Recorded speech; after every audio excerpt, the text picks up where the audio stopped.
The latest iteration of the brand's Ford Focus rival retains its predecessor's unique setup of a flat four-boxer engine and symmetrical all-wheel drive, but underneath it sits on the all-new Subaru Global platform.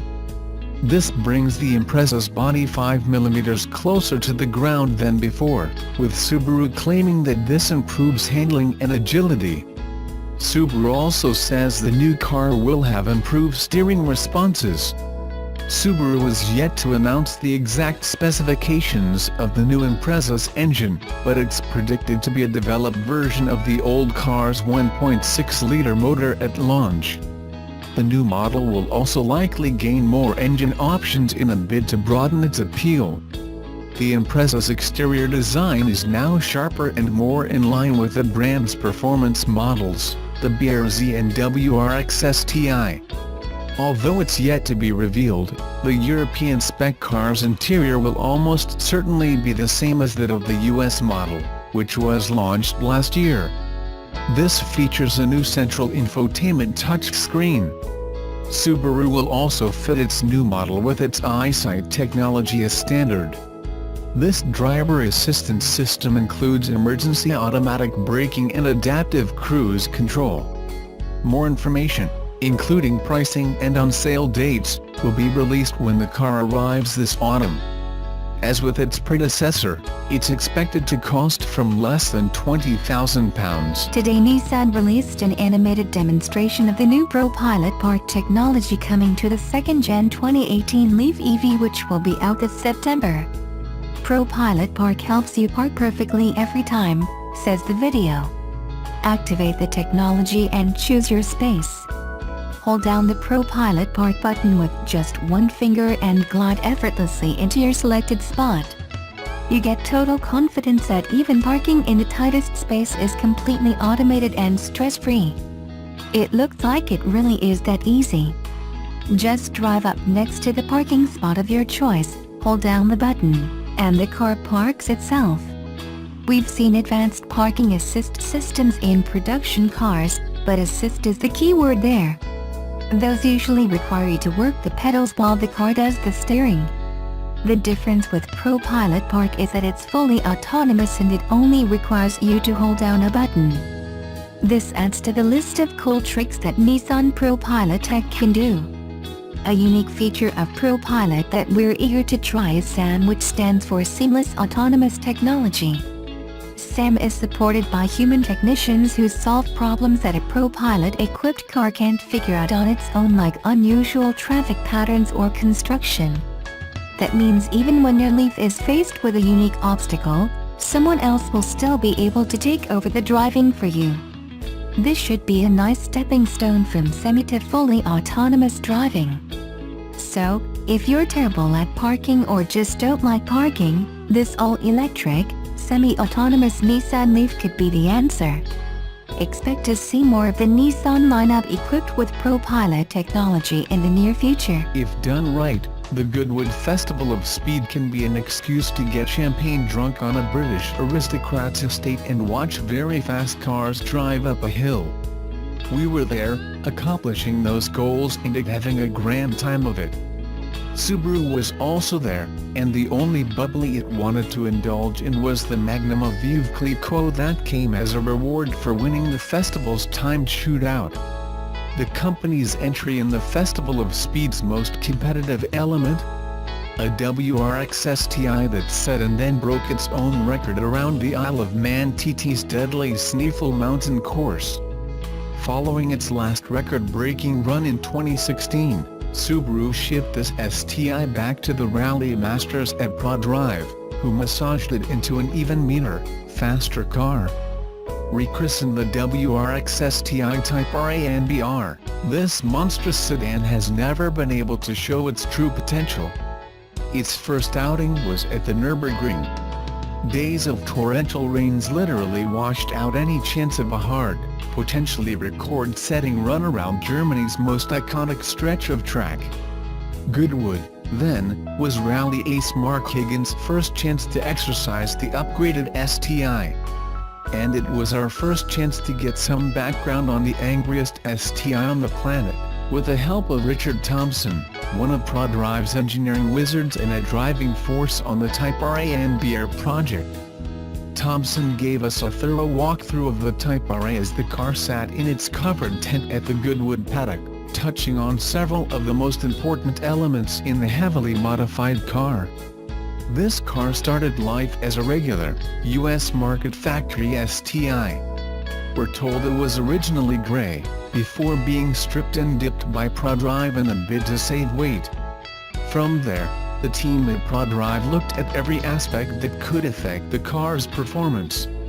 Thanks to several tweaks, the WRX sourced, 2.0-liter, turbocharged, flat-4 engine produces 600 horsepower, nearly 350 more than it does in a production WRX.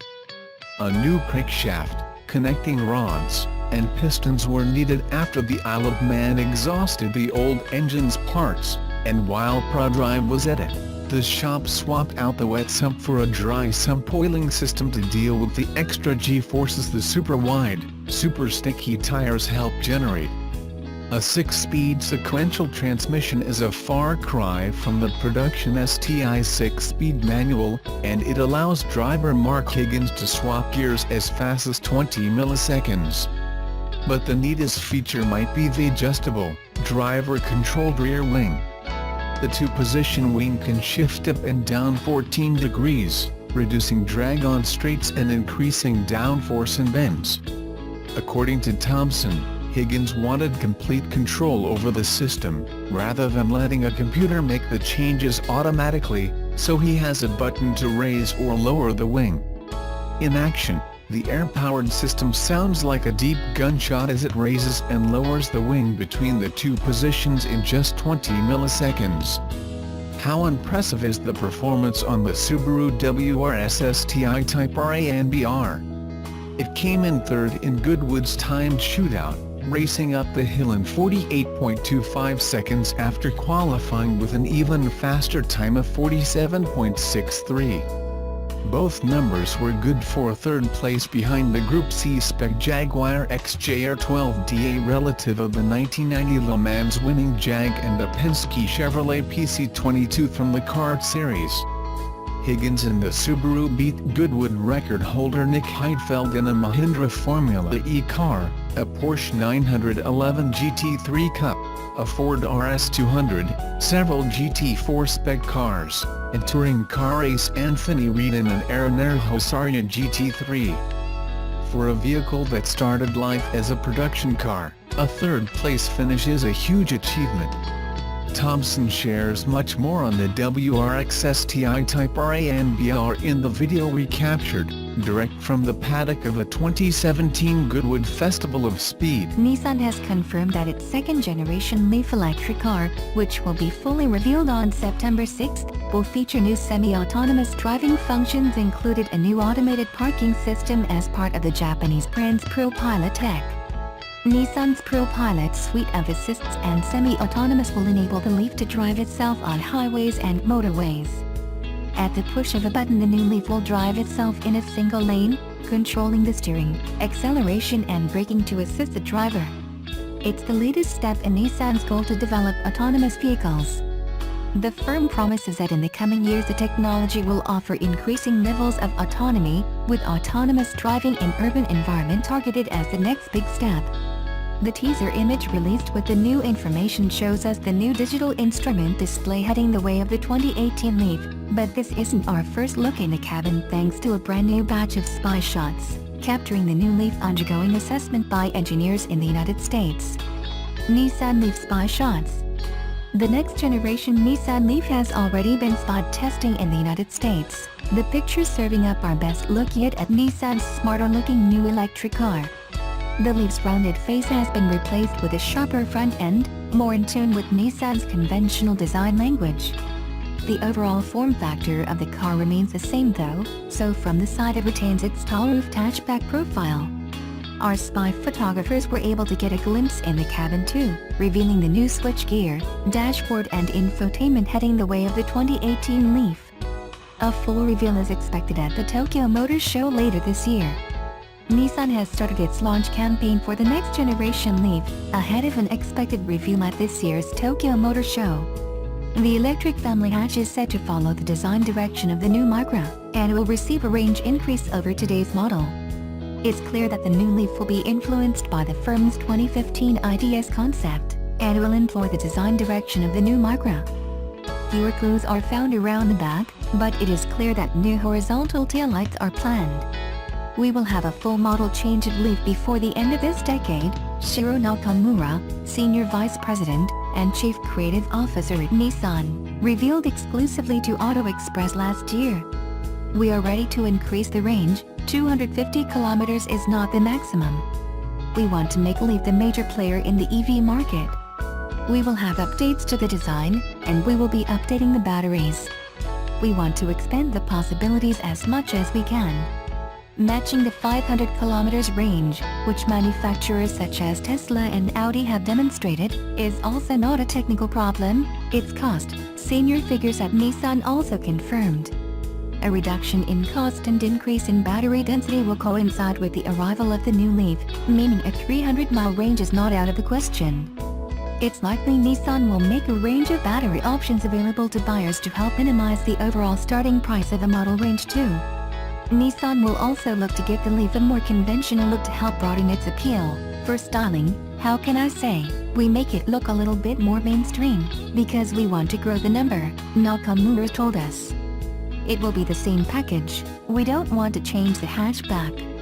While we improve the Leaf, at the same time the charging infrastructure is improving. In a couple of years the advantage of an EV will be much better than today. Nissan may have more electric family cars in the pipeline. Last year we reported that the firm could look to introducing a new electric Super Mini to rival the Renault Zoe in the near future. What do you think of the new Nissan Leaf? Let us know in the comments.